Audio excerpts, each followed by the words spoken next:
గడిచిన బుధవారం హైదరాబాద్ నగరంలో కుండపోత వర్షం కురిసింది. వర్షాకాలం ప్రారంభమైన నాటి నుంచి కూడా నగరంలో కురిసినటువంటి అత్యంత భారీ వర్షంగా ఈ వర్షాన్ని పరిగణించవచ్చు.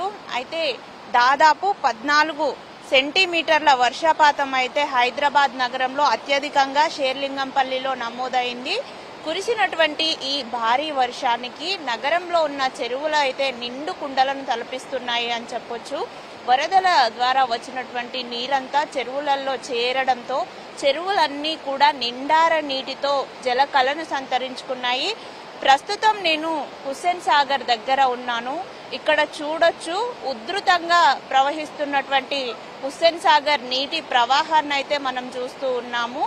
నగర వ్యాప్తంగా ఉన్నటువంటి వివిధ నాలాలు, అటు బంజారా నాలా, పికెట్ నాలా, ఇటు కూకట్పల్లి నాలా నుండి కూడా భారీ ఎత్తున నీరు వచ్చి హుస్సేన్ సాగర్లో చేరుతుంది. దీంతో హుస్సేన్ సాగర్కి నీటి ఉధృతి అనేది భారీగా వస్తోంది అని చెప్పొచ్చు. దీంతో హుస్సేన్ సాగర్ నిండు కుండగా తొణికిసలాడుతున్నటువంటి దృశ్యాలను అయితే మనం చూస్తూ ఉన్నాము. ఇప్పటికే హుస్సేన్ సాగర్లో నీటి మట్టం ఒకసారి చూసుకున్నట్లయితే ఫుల్ ట్యాంక్ లెవెల్ని దాటి కూడా ఈ ప్రవాహం జరుగుతుంది అని అయితే మనకు తెలుస్తూ ఉంది.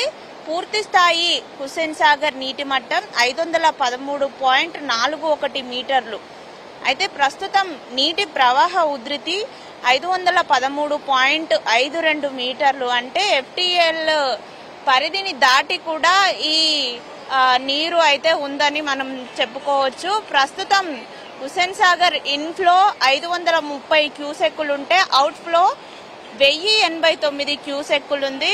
చూడొచ్చు మనం విజువల్స్ లో ఎంతో ఉధృతంగా అయితే ఈ హుస్సేన్ సాగర్ ప్రవహిస్తోంది అని చెప్పొచ్చు. ఈ నేపథ్యంలోనే హుస్సేన్ సాగర్ FTL పరిధి చేరుకున్నటువంటి నేపథ్యంలో అధికారులు కూడా ఈ నీటినంతా కూడా మూసీ నదిలోకి పంపిస్తూ ఉన్నారు.